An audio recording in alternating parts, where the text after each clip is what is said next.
Walking a path along the roots of Pikes Peak, you take a fork in the road to the Anselm Society Digital Pub. Inside is a raucous conversation on the arts, faith, and hey diddly-do, neighborinos! At a corner table by the fire are three people.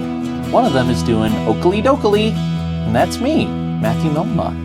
And welcome to Believe to See, a podcast of the Anselm Society Arts Guild. Here at Believe to See, we explore the relationship between faith, art, and storytelling.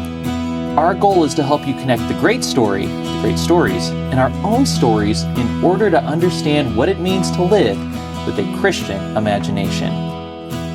Now, as a member in good standing of the Anselm Society Arts Guild, I'm quite used to conversations about the intersection of Christianity and the arts. It's kind of the point of this podcast. And as you might have picked up on by now, I kind of like complaining about things. So it should come as no surprise that one of the many things I enjoy complaining about is the representation of Christian characters in fiction. You know the sorts I'm talking about. The judgmental, narrow-minded hypocrite whose faith is an ironic punchline. The pompous, holier-than-thou preacher who is revealed at the last to be either a coward or a sexual deviant. It gets to the point that whenever a character is prominently shown holding a Bible or praying or wearing a crucifix, I assume they're going to either be a prudish busybody, a vicious bigot, or some kind of pervert. Maybe all three at once. So, why does this seem to be the case? Now, obviously, at least some of it comes from some combination of ignorance and maybe some prejudice on the part of the creators. You'd be surprised how many prominent artists have spent their whole lives in a bubble of privilege and rarely, if ever, interacted with actual evangelicals, or practicing Catholics, or a Pentecostal pastor. They've only ever encountered the caricatures and fringe figures on social media. Now again, those people exist, and they're all over the place. That's easy to understand, but that's not what I want to focus on in this episode. Instead, I want to focus on the process of creating a Christian character in the first place. As a storyteller, how do you make a Christian a good Christian? And by that, I mean a character who works within the context of the story and feels like a real character, while also being, a good representation of what we'd like a Christian to be. And that leads us to today's episode. Christian characters. How and why and where. And because, I don't know. When. Who, what, where, when, why, how. There yes. you go. Yeah. So, here to discuss this with me, Mandy Hauk. How are you doing, Mandy? I am great. I am when, I am why, I am how. Thank you. That is so good to hear. Also, Christina Brown. How are you, Christina? I am very much how. Oh, good. So, let's get right to it. So you heard my little spiel complaining about these kind of silly stereotypes that you see of Christian characters in broader fiction. Let's start with that. Do you think that's roughly accurate, or do you think I'm just being kind of grumpy about it, Mandy? I think you are completely accurate. I embrace the grump. I'm with you. Absolutely. How about you, Christina? Do you think it's on target, or do you think it's excessive grumpiness? No, I really do think it's on target. I get, it's very frustrating to see the misrepresentation of Christians in all kinds of works of art. Fiction, I should say. This is going to be quite the episode, we agree. This isn't no. interesting. Let's argue about video games again. Yeah. But let's also get, again, I don't want to spend too much time on this because I feel like it is pretty straightforward that this exists and we kind of know reasons for it happening, right? Well, unfortunately, sometimes it is accurate. And sometimes the people, because Christians are, human, they are flawed. And I think sometimes you have to look at who is the person writing this character and what kind of, maybe they have religious trauma because maybe something really happened to them. Oh, sure. And the standards should be different, and they are. And so instead of saying, well, I guess even Christians are human and even pastors are human, they what they take away from that is like this anger, Yep. and that's really sad. Scapegoat. Yeah. Yeah. Yeah, so I do think that is a cause. I'm sure there's a category of creator who maybe grew up in maybe a Christianish household, or some sort of home where this was brought about in an unhelpful, harmful, toxic way, and that this is them sort of reacting against that. I'm certain that category exists, and there are a lot of religious hypocrites out there. We've all seen them in the wild, right? That is a person that exists. I am not one. But all the rest of them are. But so having that sort of character isn't intrinsically bad, right? I would say it's not any individual character so much as when you look at the sum total of it, right? Right. Yeah. In another thing, I do think the ignorance thing is a big part of it, because, I've spent some time in the sort of fancier progressive circles, secular progressive circles at some point, and it is really shocking how much of a bubble that can be. Yes. People who fancy themselves as being cosmopolitan and open-minded free thinkers, who all have the exact same opinions on everything and have never ventured beyond, West Side Manhattan and Chevy Chase in Washington. Right. So there's a lot of folks who create these sort of characters who, honestly, I think they've probably never spoken to an evangelical. Right. They'll and it's see, an easy target because the culture at large. Yeah, you based on like opinions. some jerk blue check mark on Twitter who says a bunch of obnoxious things, right? Right. And that's an easy thing to do. And again, the obnoxious blue check marks exist, and it's bad that they exist. But again, we can go on, and I would love to complain about this forever. Believe me. It's also easy to caricature our enemies, and I think the wise creator will dig deep into the human condition and find real evil and real good. Yes. Here I am being dramatic. Yes, if all of your characters sort of play the sort of stock character role, right? If all the pastors are like the prudish hypocrite, then you're probably failing as an artist in general, because again, you're just appealing to the knee-jerk stock reactions, right? Well, and I mean, the same could be said for if all of your Muslim characters are terrorists or cab drivers. Yeah, exactly. Like if you're trying to create Christian fiction and all the secular progressives are blah blah blah blah blah blah blah. Right. That's what I meant. Yeah. Yeah. So It's just the mark of a bad artist, y'all. Yeah.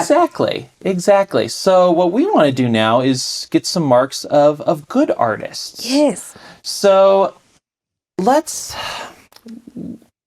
get into it this way, where what do you think would be a mark of a good Christian character as I used it? And again, we'll sort of set the terms here. A good character, being one that is effective in the story, works well, and it is well drawn out, right? You'd look at it as like, oh, that's an effective character in fiction, who's also a Christian character. What would you be looking for in that, Mandy, to think, oh, that's a good Christian right there? Well, see, I wouldn't want to look at it that way. I would want to say that's a good character. And so that's a great point. To me, I feel like it should be no more hard to say, like, would you in the same way say, hey, you have a married character, how do you make them a good married character? Or you have a, I don't know, character from Wisconsin, how do you make them a good character from Wisconsin? I feel like we lean too hard on the modifier. And just build them as a character, like just as a human. That's not to say that in the real world we don't want to. I mean, hello, if we are Christians, we are set apart, and not as far as being better, but there should be a distinction. But the same is true if someone's married; they should behave slightly differently than someone who's single. And now I just hear myself. It sounds like I'm minimizing what it means to be a Christian, and I'm not. But as far as when you're building the character, if you're thinking too much about this one thing about them, because really we're all Imago Dei, Christian, atheist, agnostic, everyone is Imago Dei, and we are who God made us to be before we are Christians. So the fact that we are Christians is it shouldn't overshadow the things about us that make us quirky or goofy or or annoying. Like, you know what I mean?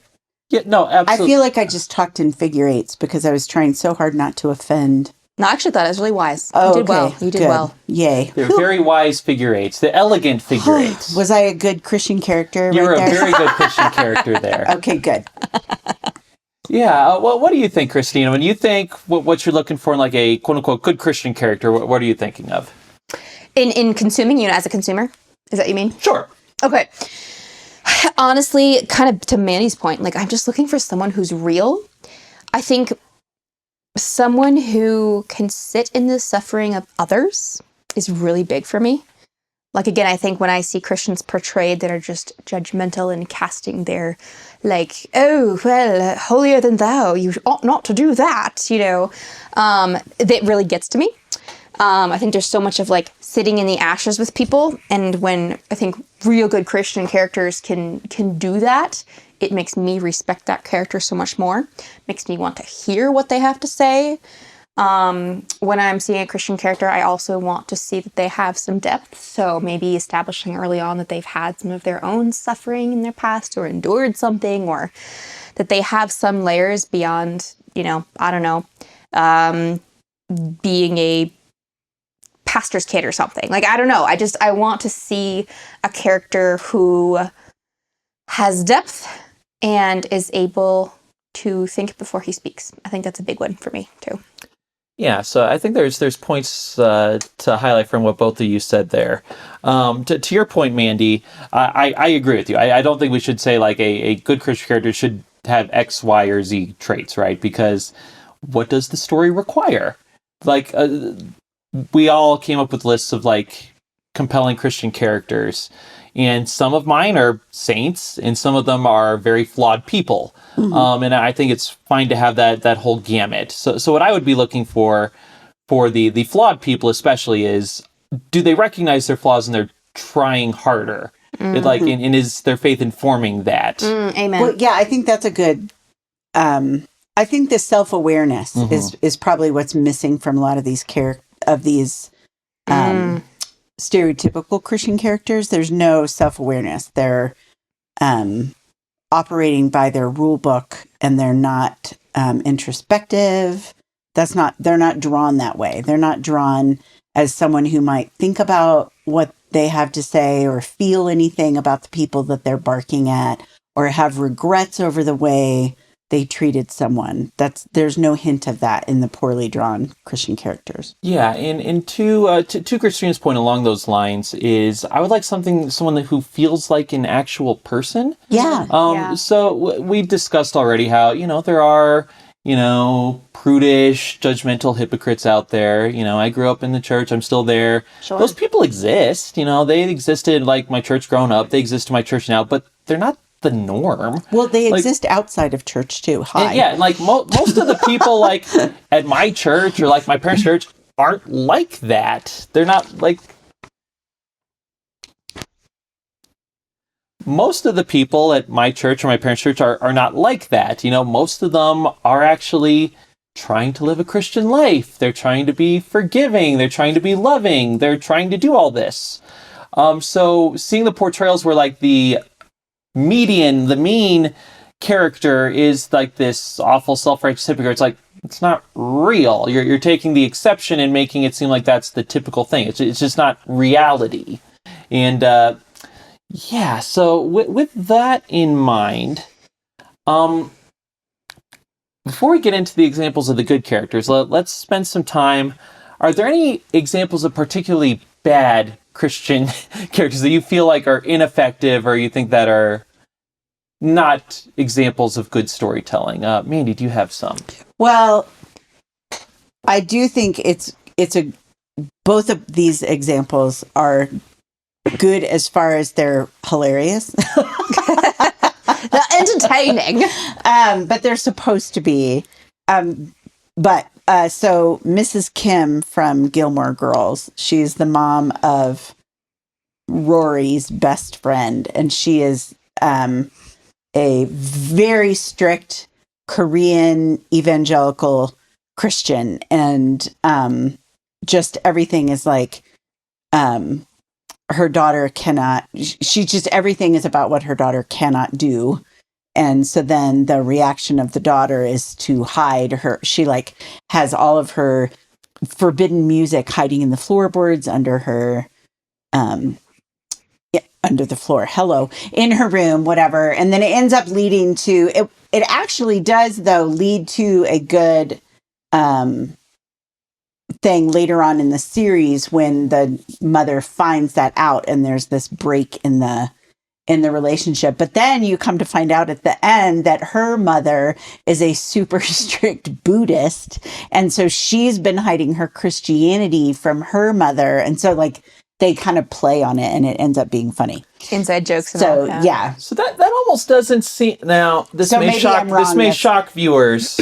I'm not exactly the Gilmore Girls demographic. I watched one episode with Danielle and I made so much fun of it that I had fun, but I don't know if Danielle I have to did. say, Peter and Emmy's husband Lucas both love Gilmore Girls. I love telling jokes about Jesse. I think he's so hilarious. Jess is the best. But we have had this discussion. But you haven't watched the whole thing, so you don't get I to saw have the an episode opinion. where they introduced him as bad boy. Well, he was a bad boy. But anyway, back to the Mrs. cigarette Kim. behind his ear and a pack of cards rolled up his Yes. sleeve. But this is that he was not a Christian character. So let's get back on the track here.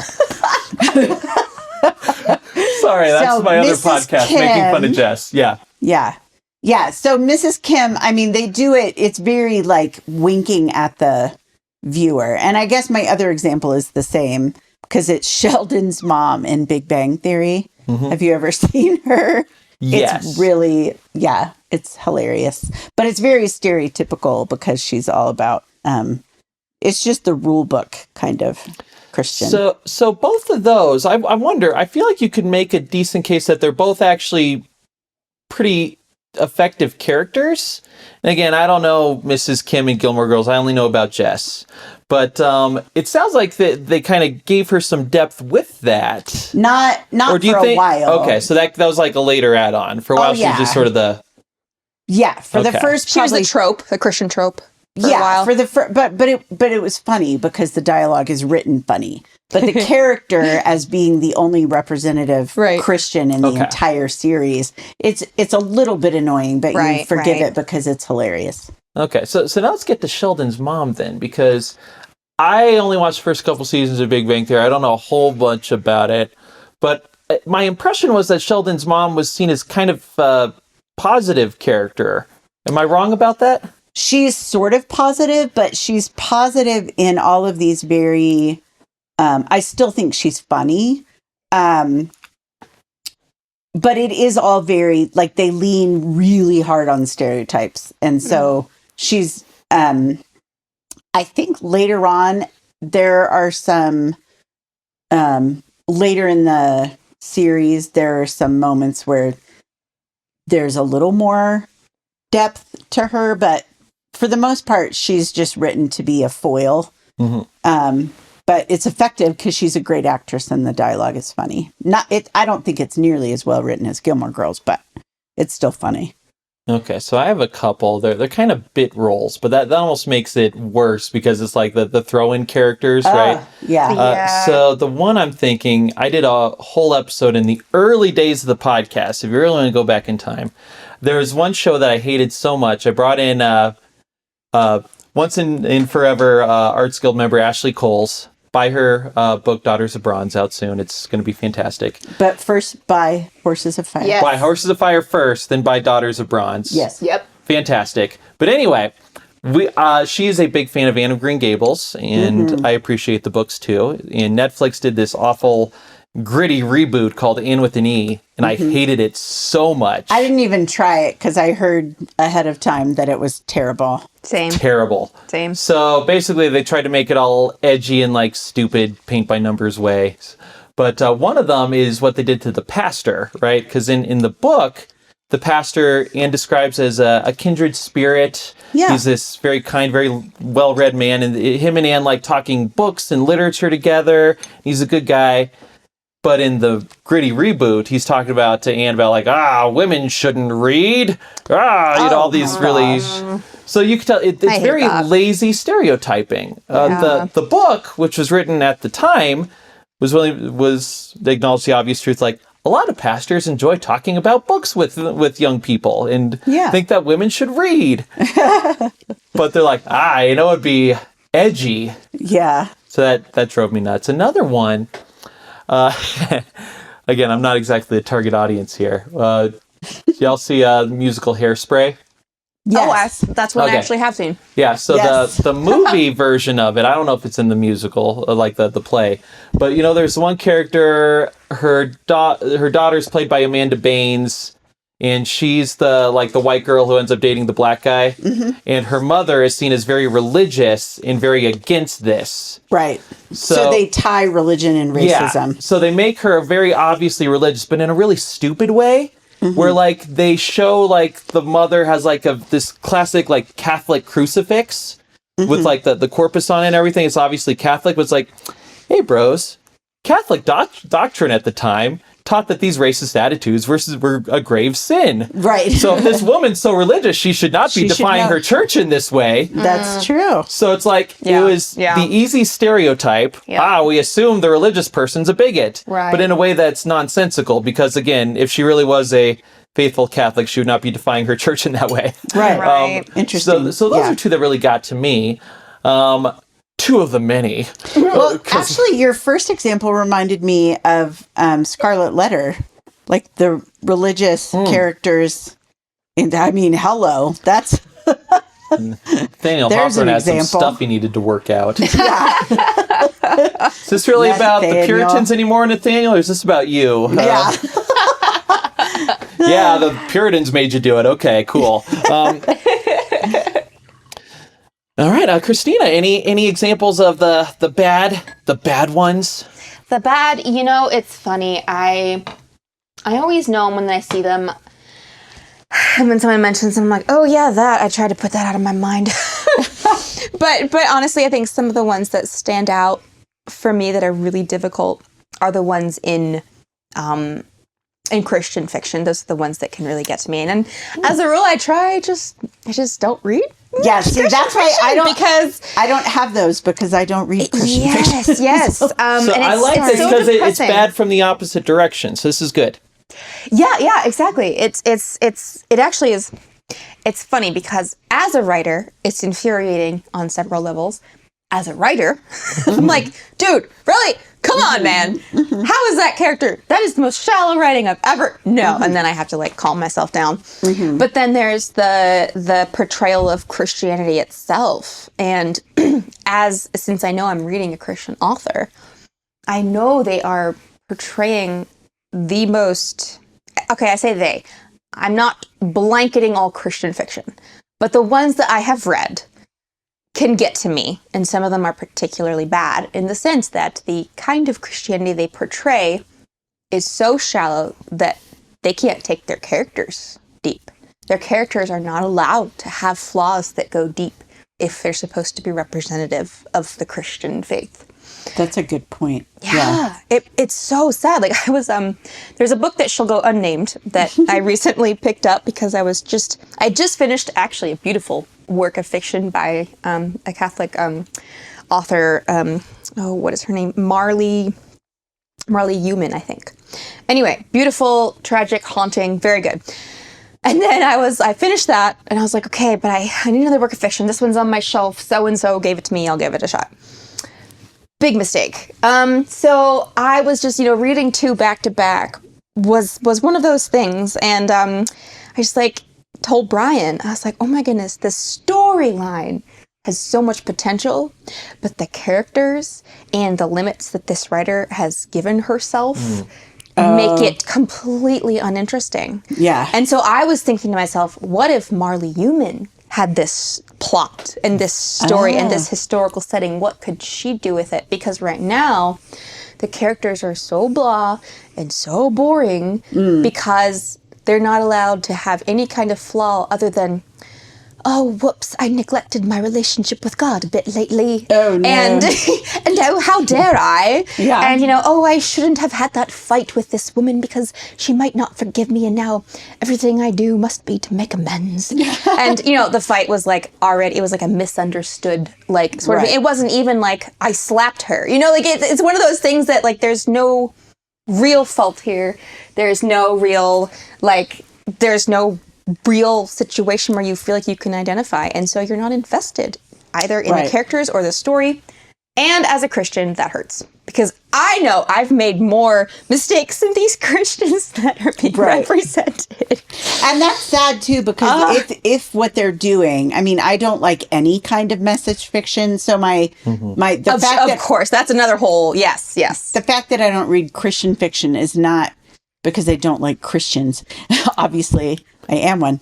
I just do not like any fiction where the message comes moral before, messaging. Even if it's like an environmentalist fiction or anything like that. Yeah. Because they don't dig deep into the characters. And to me, for a Christian fiction book to portray these idealized Christians, that's damaging to young Christians. And I don't mean young in age, but young as in fresh Christians.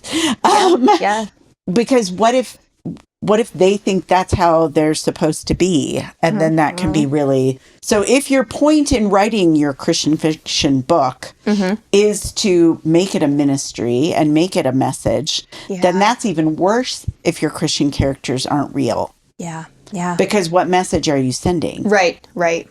No, it's so true. And actually, this is where I love Flannery O'Connor on this bit. I know. Yeah. She has this amazing quote from an essay. It's called Catholic Novelists and Their Readers. And so a lot of people say, how do I... And I encounter this question sometimes in the guild, too. Like, actually, probably not the guild. Friends of guilds. I'd like young up-and-coming writers who want to create Christian stories and do it well. And usually I end up saying something like what Flannery O'Connor says. But Flannery O'Connor always says it better, so I'm going to read her. She says, when the Catholic, and she's Catholic, so here she goes.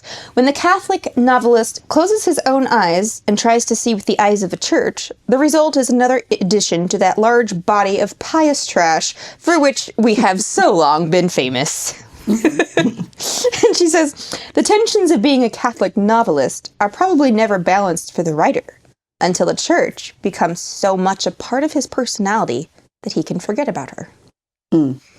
Yeah.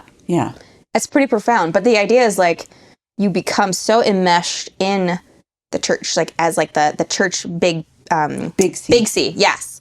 And in being a person who loves and lives by the law of the Lord, that everything you do is colored by that.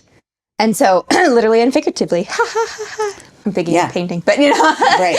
Anyway, so I think that's kind of where you're going with that, Mandy. Is and I'm 100% in agreement. It's one of those things where if you want to write a deep story, you have to know the story, and you have to live and breathe and eat and understand massive. Great story. Anyway. Yeah, and I think it's helpful that we kind of had, negative examples from both sides of the aisle, right? Because whether it's the character who's, just the angry, bigoted hypocrite, or the character who's like the perfect example of Christian virtue who never feels negative emotions, it's the same problem where you're so focused on getting your little point across, whether it's Christians are the worst or Christianity's fun, yay, where you're afraid to make them fully fleshed out characters, right? You're afraid to make them real, you're afraid to give them depth, nuance, shading. It's this person, she's Christian, so she's bigoted against her daughter for dating a black kid, even though that, again, that doesn't make sense. That wouldn't be historically on point. So you could have fleshed that out. Be like, why is she holding this view even though it's in defiance of what her church teaches? That could be interesting. They're not going to do that because they're keeping it simple. Right. Or again, like you can imagine with the Christian fiction, you could make them more real, make them more compelling, give them actual human emotions instead of the safe ones that we can kind of have this facsimile of emotions without getting too dangerous. But we're not doing that. We're keeping it at the surface level, and that creates ineffective characters. Well, and another thing I want to say, specifically since you brought up Flannery O'Connor, I think it's important to note that a good Christian character doesn't necessarily have to be a good person. Yeah. Because Flannery O'Connor is an excellent example of writing really complex characters who identify as Christian and are not. Like Revelation, I think, is actually one of my favorite stories. I mean, Good Man is hard to find. It's, her most famous probably. But Revelation, the woman identifies as a Christian, but Flannery shows all of the flaws and the ways that she has worn that as like a badge of honor instead of living it purely. And there's a story arc. And so a good Christian character isn't necessarily one that we can admire and want to be like. I think that's the thing. Do you know what I mean? Yeah. So, but write them as real people. Yeah. And then show what's good and bad about them. And if the bad is shown as a way in which they are not actually emulating what Jesus taught. Do you know what I mean? Like in the story, if the thing that the Christian character is doing that's harmful. So Revelation is an excellent example of this. She's a horrible, racist woman. But in the story, Flannery shows that. She shines this bright light on it. Yeah, right. And it's very clear that element, that horrible negative thing about this character, she says she's a Christian, but this part of her character is at odds with the following of Jesus. Yep. You know what I mean? So then by the end of the, spoiler alert, things turn out better at the end. Sure. But it's a very weird ending. I will tell you, when I assigned it to my classes when I was teaching, I don't think there was a class ever that understood the ending. I always had to explain it. But anyway, so I just want to make that point. Like a good Christian character isn't necessarily like a positive Christian character. It's just a real one. Yeah. Yes. Yeah, exactly. A real, authentic human being. Yes. Yes. Yep. So with all of that said, let's get to the good examples now. Let's be positive. So I've been going through. I have a list of some. I will say I kind of preemptively filled in what I perceived to be the gaps in y'all's lists. Well, I already assumed. Hopefully you all did the same with me. I already assumed that your list is at least 4 times as long as ours. Well, mine involves a lot of like sitcom characters. I was like, Mandy and Christina are going to do like the highbrow stuff, like literature. I'm doing TV shows. I don't know. Now you have to let me go first. Okay, so Mandy, let's do your highbrow one. No. Father Zosima from Brothers Karamazov. Mine are not highbrow. I threw this out to my daughters, and my daughter Bethany's best friend Lila was with Bethany so she suggested Larry the Cucumber. What? And I think that is very accurate. If you really think about it, because he doesn't try to be perfect. He's humble. He makes mistakes, but he tries. And so that is my highbrow contribution is Larry the Cucumber. Amazing. He gets upset about not having his hairbrush, even though he doesn't even have hair. I know. Yeah. But everything, he's always so joyful. Yes. There's a naivete that he has that is actually quite charming if looked at in the correct lens. Yeah. Through the correct lens. So do you want another one for me? Or I don't have a ton because I knew you would. Christina, do you have one? It's like a group project where I didn't do the work because I knew you would. Well, thank you. Thank you. I came up with a few, but not a lot. All right. Let me start mine off with Christina. I just want to say, I find one of the more fascinating aspects about you. Like, this is genuinely fascinating. Your complete ignorance of any and all sitcoms. Oh, I know. I love it. All these things that I believe are foundational to my generation, like whether it's Seinfeld, Friends, The Office, Parks and Rec, Community, all of these. You apparently going on our last episode, you're too busy just being out in nature and I picture you reading a book and sniffing a daisy underneath a tree while I'm just inside watching TV. So, are you caricaturing me? What? Oh, No. I'm just saying while you were doing high-minded pursuits, I was watching television. Okay, in fairness, I have seen many of those sitcoms. Okay. I just don't like them. Oh, this is even more fascinating. I need a fireproof vest over here. I feel this is a whole nother episode. This is so much worse. We need to go on a crusade to get her to like a sitcom. I'm going to give a lot of examples from sitcoms, and I'm going to defend this on a number of fronts. One, it shows, the popular zeitgeist, right? Mm-hmm.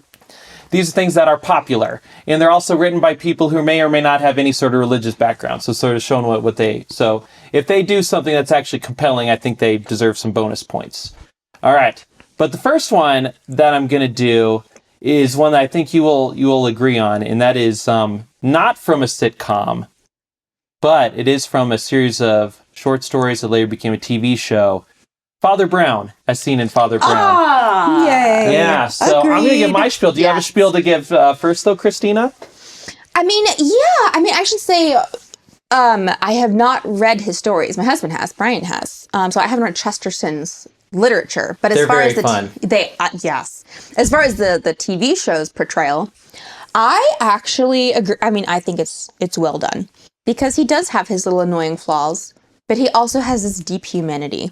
He has his likes, his dislikes. He has his grumps, right? Like why do parishioners do this? Or like why is the world so this way? But he also has this deep compassion, and he has a sense of always discovering the truth on behalf of the people, the ones who are wronged. I feel like he has an earnestness. Yes. Do you think that's fair? Absolutely. Yeah. But there's something that he doesn't cross lines. And it's, in the way it's portrayed in the movie, it's obviously his faith, but it's also his character is written in a way that, in my opinion, he has quirks and he has things that he believes, and he's okay with people seeing those sides of him and still pursuing the truth and doing the right thing and loving those who were harmed. Mm-hmm. That's a really good point. Like that he's willing to let people see who he is. Because I think that comes down not just in Christian characters, but for us as Christians, I think too often we fear showing, because we think, oh no, my life is supposed to be a witness. Yeah. Well, it's not. Your witness isn't that you're perfect. Right. Your witness is that God's grace covers all. Yes. So, yes, absolutely. And not that we would sin all the more so that grace may abound. Amen. Look at that. Way to stave that one off. Way to save that one. That's right. Just picture the listeners, shall we continue in sin so that grace may increase? Yep. I also think, Matthew, that I think you said earnestness. I think unity was a really great word. But then also also in this character, there was there's like this blitheness, almost like a joy that he persists in having even in the face of darkness. So one thing that I remember about this character is that he still loves to celebrate, and he still loves to have his tea. Are you talking about Larry the cucumber? I am not, but no, you're good. And so I think, and of course, like in these stories, he's the one who sees all the darkness and the murders and the gruesome things, and yet he still manages to have this joy. So for me, seeing the TV show, this lovely red-haired, rotundish sort of man in a collar in the English countryside with this big smile that irritates some people, but also this like deep love for the people who are, like the hurt. For lack of a better word, is very endearing, but it's also real. It just reminds me that there's something more to this life. There's a hope that we have, and he seems to have it. Yeah. Do you think that might be I don't want to jump ahead or anything, but you might have just hit on what makes a good Christian character is that it shows that no matter whatever their other characteristics are, is they have at least the desire to love. Yeah. Yeah, and Yeah. I'm kind of the mirror image of you with Father Brown here, Christina, where I've read quite a few of the stories. I've seen like one or two of the episodes of the TV show. Okay, yeah. And I'm happy to say that I did not think the TV show screwed it up. Good. Because you can really imagine a scenario where they do screw it up. And I from what I saw from the couple episodes, I think they did a good job. But the Father Brown from the stories, I really love, because he's kind of these contradictions, right? Because on the one hand, he's very awkward. The description of the Father Brown in the stories is he's little. He has kind of a round face. He looks sort of like an innocent simpleton. And in many ways, he is very innocent. Like he's kind of pure-minded in a lot of ways. He looks like a person who'd be easy to dupe. He's not very conscious of how he comes across to people. But in other ways, he's, this brilliant detective. He has this incisive knowledge about human nature. Yeah. He knows a lot about the human soul and the dark sides of the human soul. He talks about how he knows a lot about criminal minds and desires because, he hears the confessions of these people, right? So he's very... Even though he's very knowledgeable about the dark side of humanity, he can still maintain his innocence, and he's still very shrewd and perceptive in a way that takes people off guard. But another thing that I like about the character is his motivations for solving crimes. It's not so much that he wants to catch the bad guy. He wants to figure out who the bad guy is so he can call them to repentance, right? Yeah. And that's something I think the show did pretty well in the episodes that I saw. Yeah. Where it's not I caught him, take him off to jail. It's like, there's time for you. Repent. Turn from this. That seems to be his primary motivation. So he sees the humanity in others. Yes. And that kind of goes along with what the desire to love. I mean, maybe that's, now that I think about it, the badly drawn Christian characters, that's kind of a through line, is that they don't see humanity in others. They see projects. Yes. Yeah, exactly. Exactly. Yeah, for Father Brown, it's not like a puzzle to solve and a bad guy to throw into jail. It's a soul that needs to be saved. That's all. Yeah. But not in a obnoxious way. Right. I mean, that sounds... Not in a scorecard way, from a genuine loving as the Father loves. We love because he did. Yeah, amen. Yeah. There's a lot of, I think, even again, portrayals of Christians who and then unfortunately, this is accurate in a lot of circles in the past. But there's a kind of, like you said, scorecard and okay, good. Once they say the prayer and have the confession, we're good. Move on. But, you don't shepherd this person. You don't check in with them. So there's a lack of, like you said, humanity. And that's what I was saying in the beginning. The Christian character that's compelling to me is the one who can sit in the ashes. Yes. The one who says, I see you. Again, Matt, I see the dark night of your soul, maybe I've been there, and can say, and yet there is hope. And let me share it with you. Will you allow me to share it? Because I think it will change. And so yeah, I think you're right. I think Father Brown has those depths. Yeah. So now that we've talked about G.K. Chesterton, let's get on to the important stuff with the sitcoms. Okay. Go for it. I'm going to run through a few of these pretty quickly before getting to one I want to spend most of the rest of my time with. Okay. But before I do, then we'll toss it over to you, Mandy, to see what other ones you have. So there's a show, it was on several years ago. It went off the air before its time, and that's the Jim Gaffigan Show.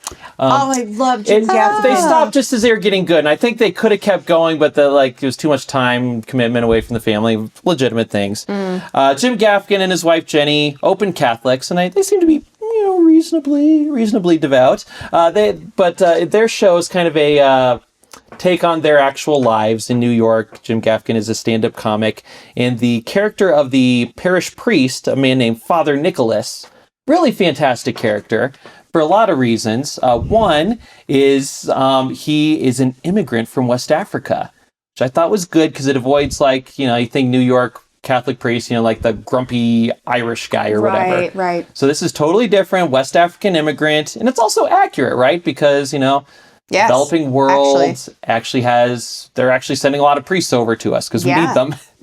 But this is actually just a good character. He's friendly, he's open-minded, he enjoys experiencing other cultures, he's gregarious, he's just a very positive character walking around town.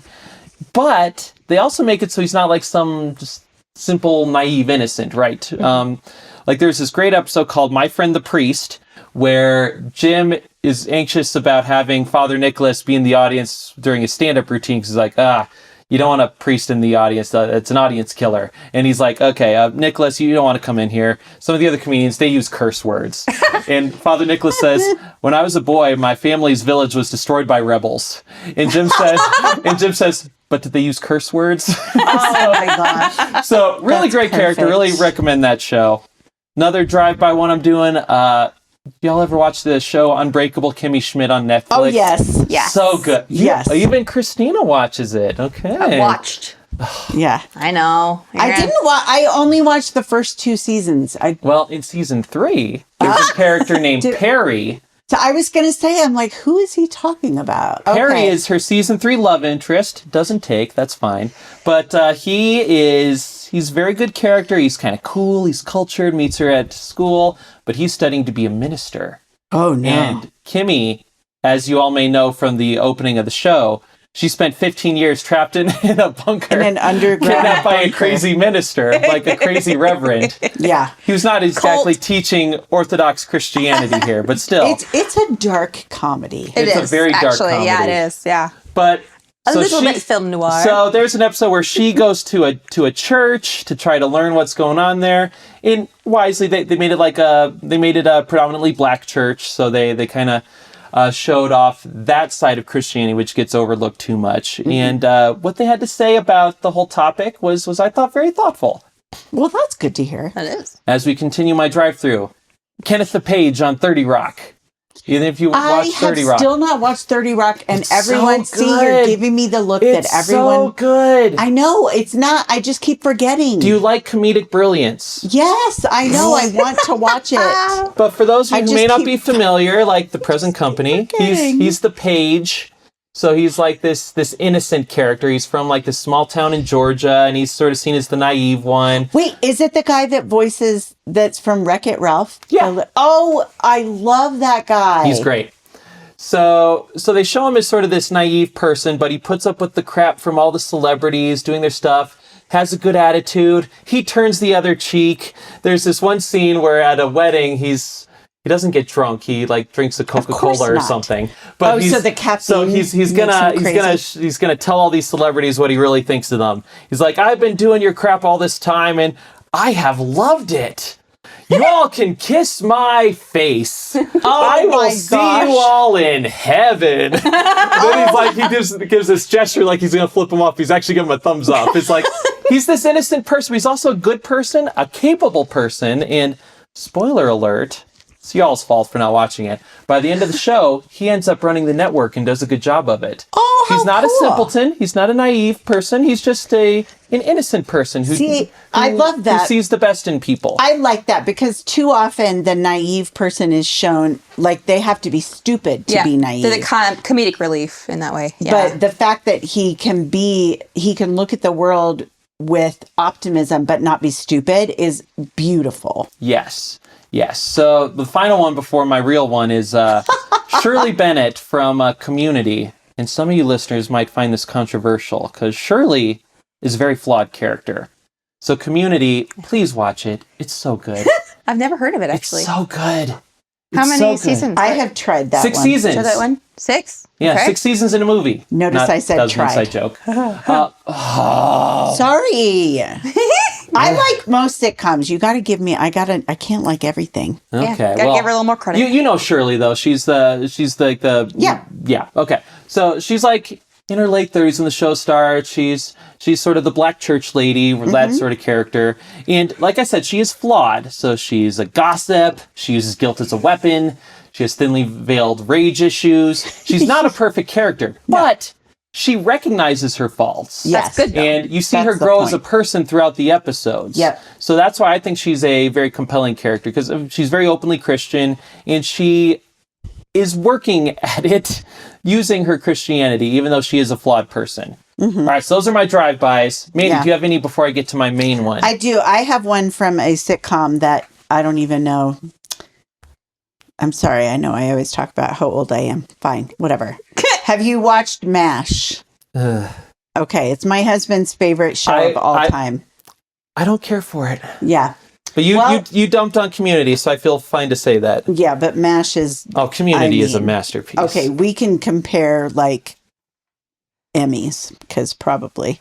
Anyway, I'm making assumptions over here. But Father Mulcahy is the priest because, of course, MASH is set during the Korean War in Korea at a hospital camp or whatever. So... at a MASH. I can't remember what it stands for. It's an acronym. But anyway, Father Mulcahy is darling. He is similar to what you were just saying about the page, but a little bit less because he's not comedic relief really, but he's just a very optimistic, loving, even his voice. I can hear his voice in my head right now. It's the sweetest voice. And all this stuff is going on in the camp, in the men and women are having affairs and all this stuff. And because they're military and they're stranded and they're sad. And so all this stuff and they're drinking and doing all this stuff. And Father Mulcahy, he knows all of it, but he doesn't confront them with it, or he's not judgmental with them about it, but he's always there when they need him and he's honest with them, and he's just lovely. Like, he's the kind of character that you wish were a real person and you would want to know them. I just absolutely love Father Mulcahy. Cool. Another one I like, but I don't know if this counts because he was based on a real person. So does that count? Hacksaw Ridge. Have you guys seen Hacksaw Ridge with Andrew Garfield? I know of it. I just haven't seen it. It is brilliant, and it's based on a real Christian character. And I do think there are enough cases of Christian real people being portrayed incorrectly that I thought this was a good one. Desmond Doss was the real person's name, and he was a ridiculous hero in wartime. But my big one is a family plus. I would say the Pevensies. I think the Pevensies are a very good example. Okay. Just in general. But in particular, Cousin Eustace is probably my favorite character of all time. Whoa. Maybe? Oh, okay. He's at least top 5 or even top 3. I might even cry talking about it. This is, I mean... I have a tattoo that says Courage Dearheart, which is from the book that he's in. There's just nothing in literature that impacts me more than Eustace Scrubb and the dragon and the whole, just the story of Eustace is just incredible. And may I say, even though the movie was imperfect, it is worth it to me because of the portrayal of Eustace Scrubb from the actor whose name is escaping me right now, but he's awesome. He's in a lot of other stuff too, like Maze Runner. But the way, just his countenance from the beginning, he captures Eustace so beautifully, and then his countenance totally changes. I actually agree. Yeah. Yeah. And so I just absolutely love Eustace Scrubb. Yeah. Have you heard the Sarah Sparks song about yes, it? Yes, I have. So good. Everyone, Sarah Sparks, Into the Lantern Waste. Her album is all about Narnia, and the one about Eustace Scrubb, particularly is my that one and the Puddle Glum one are my two favorites. Yes, so good. So there's an artist plug for you, y'all. We're an Anselm artist. We should see podcast. If we need to plug the artist. Sarah Sparks. Oh yes. Anyway. All right. Those were good ones. So now we'll get to my finishing one. The character which I think you spoiled it in the intro. Maybe a bit. It's the character who I believe is the greatest representation of an evangelical in modern fiction. And I'm very serious about it. It's someone, I'm a little offended you guys didn't catch this earlier, because it's someone who is such a compelling character that for this episode, I felt the need to cosplay as him. That's what I am dressed. I am dressed as Ned Flanders right now with the mustache and this and this. You guys shave some of your beard to make sure sure I was an effective Ned Flanders. I even greeted both of you with "Heidely ho." Yeah, when you came in, you did. I did. Oh, I was so ready to be Ned because I believe he is the greatest evangelical representation in fiction. Okay. Let me specify, readers. Listeners, that I'm really talking about Ned from like the first about 8 seasons because Simpsons is still on. It's like in 30 whatever. It's still on? It shouldn't be. It's stupid. Cow. So I stopped watching after season 8. Once we get to Principal and the Pauper in season 9, episode 2, I'm hard out. So I'm really talking about Ned seasons 1 through 8. So let me talk about him. So Simpsons, Ned Flanders, for those of you who may not be familiar, who, if, like me, you weren't allowed because your mom didn't let you watch it. He is the Simpsons neighbor, and he's just a good guy. Like Matt Groening, the creator of the show, said he was created to just be a nice guy who's just actually really nice. And Homer had no reason to loathe him, but he still did. So that's how he was conceived. Not necessarily as a Christian character, just as like a genuinely good guy who there's no reason to dislike, but Homer does. But then after the first few episodes, they thought the voice was so sweet and endearing that they're like, let's make him a Christian too. So I find that very interesting. And I like that it was a positive thing that made them decide to make him a Christian. Yeah, they made him a Christian just to underscore there's no reason for Homer to dislike this guy. Homer just hates him because he's too perfect. And I find this interest like this. There's lots of good writing about Ned Flanders out there, but this is from the Wikipedia page, so I didn't have to look too hard, right? Listen to what they say. Did you write this? I'm just kidding. I wish. So, again, this is from Wikipedia, guys. It's wiki. Ned is very honest and sincere in carrying out the Christian doctrines of charity, kindness, and compassion. He is frequently shown doing volunteer work and is rigorously honest and upright. Like, it's like that's what they're talking about him. And he's made fun of a lot. Like, Homer likes to make fun of him for being like Charlie Church and all this stuff. But they make fun of him because he's so good. Right. They make fun of him because he's such a nice guy. Mm-hmm. They make fun of him because he's so eager to care for the homeless and volunteer at the shelter. And he decided to donate his kidney and lung to just whoever needs it. You know, like, that is great. The way they portray him is not like the whole, which I hate this phrase, virtue signaling. They don't portray it like it's false. It's like it's genuine. All the stuff he wants to do. Yes, and again, a note here.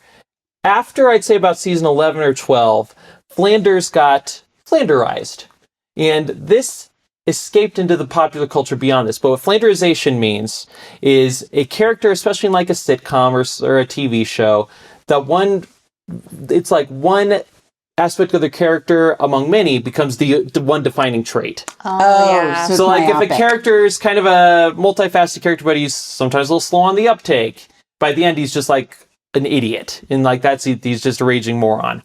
So like Flanders used to be a pretty complex character. That's just bad show writing, y'all. By the end, he becomes just a Bible thumping at the end. Did they change writers? They changed writers. Matt Groening left. They got different showrunners. The writing room became less diverse ideologically. There's lots of reasons for it. The Brits have it well. They have shorter TV seasons than America. It's so much better. It goes so much better for them because they don't have this problem. Yeah, that's true. Again, so did you make up the Flanderized, or is that in popular? There's a Wikipedia article on Flanderization. And it's about that. So it got started with people noticing it in Ned Flanders, but you can notice it with other people too. Sure. But yeah, I mean, that also underscores how complicated the character of Ned is. I'm looking, I found a couple really good things about him. He seemed to have a high point in Christian culture about 2001, 2002. Like, that's right after The Simpsons peaked. We didn't quite realize how downhill it was going. But it jumped the shark with the flanderization. Exactly. Whoa! Did you just see what I did there? That was pretty good. That was some more good lingo. Do you guys even know where "jump the shark" comes from? Oh, of course. You do? Yeah, the Fonz and Happy Days. Yep. But I was reading a BBC article from 2002 where they're talking to this guy who ran this old satire site called Ship of Fools, just a Christian satire site. He said, quote, "Ned is an innocent abroad in a world of cynicism and compromise. We love him because we know what it's like to be classed as a nerd and to come out smiling at the end of it. We do know what it's like to be ridiculed and abused by the ignorant homers of this world. We know what it's like to try to live simply, faithfully, boringly, and not necessarily to see the reward for it." So I'd also like to recommend a Christianity Today article, again, from this same time period. It's from 2001. It's called Blessed Ned of Springfield by Mark Pinsky. Again, Christianity Today article about his virtues as a character, as someone who effectively conveys their Christian faith, but is also complex. Like, he has other interests. He stars in the musical adaptation of Streetcar Named Desire as Stanley. They did that with The Simpsons? Yes, and they made it a musical called Streetcar. It's great. Oh my gosh, it's great. That's great. But he's a good and admirable character. He's flawed in some ways, like there's mistakes that he makes. But he's genuine. And he's... Well, if he wasn't flawed, then I'd be irritated because you don't want the perfect characters. I think we just hit it. They need to be flawed, but genuine. And honestly, that should be any character, Christian or not. And I think that's part of the problem is there are certain categories of types of characters that too many writers treat as different than their other characters. So whether it be, like I was saying, the Muslim who's either the terrorist or the cab driver, or just any kind of stereotype that they treat them as primarily that modifier. This is my Muslim character. This is my Christian character. Right. This is my Asian character. Because Asian characters too are typically shop owners. They have Asian accents, or they're super smart, or, so all of the, if they start with the stereotype, they lose the complexity. And it's frustrating for people who are viewers or consumers who are that. Well, it's frustrating for anyone who's looking for integrity in a person. Like, that's true. It's like, I want a story I can lock onto. And like we were talking about in the very beginning, like if it's the modifier, it's like, if you don't have that, no character is interesting. Right. So, yes, I agree. Yeah, and again, like the Simpsons pokes a lot of fun at Ned, and a lot of it's actually really funny. Like to give some examples, I'm kind of reading off of the Christianity Today article, which I'll try to put in the show notes. But says, like many of the series' characters, Flanders is the frequent object of satire, an Oral Roberts University graduate who's never without a Bible and a large piece of the true cross. Ned believes that an essential element of a good life is a daily dose of vitamin church. That's hilarious. Religion informs nearly every aspect of Ned's life. From the doorbell that chimes, "A mighty fortress is our God," to his air horn that blares the Hallelujah chorus. Together with his family, he prays at meals and before bed. He attends church 3 times a week and tithes, contributing to 7 other congregations, just to be on the safe side.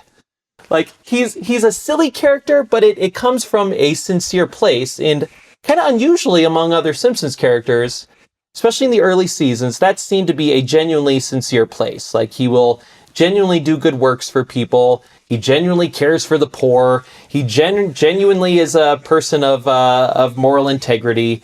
And that becomes a very compelling thing where a lot of us really see ourselves in Ned and sometimes dress as Ned for podcasts, even though it goes unremarked upon by our podcast co-hosts. Well, I don't know. I did notice the collar was more colorful and jaunty than your normal attire. I did comment on how nice you looked. Thank you. I guess I just didn't catch I'm going full Flanders. I didn't catch the reference, that's all. Cosplay as Ned Flanders all the time. Yes. Just release your inner Ned Flanders. If Christians are going to be made fun of, we should be made fun of for Ned reasons, because we're too gosh darn good. We care about the poor so gosh darn much. We're too quick to forgive. We're always turning the other cheek. You know what? And Amen. we're always trying to love those around us. Does he say gosh darn? Yeah. Okay, I was picking up on that. That's awesome.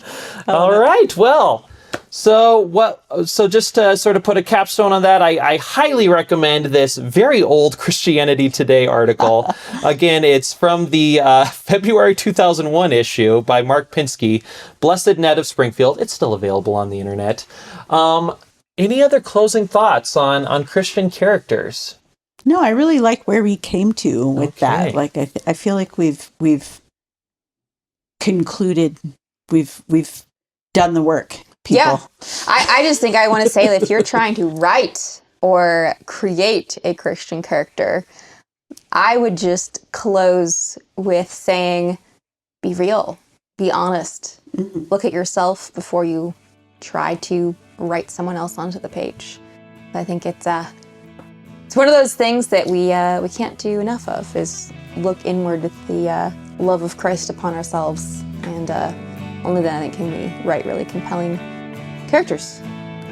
So. All right. And with that, things are winding down at the Anselm Society Digital Pub. The fire's down to embers, the customers are trundling home, and you've polished off your final glass. Once again, Believe to See is a podcast of the Anselm Society Arts Guild. If you have just a little bit of extra time right now, please rate and review the show on iTunes, Spotify, or wherever you get your podcasts. Thank you so much for listening, neighborinos, and we will catch you next time.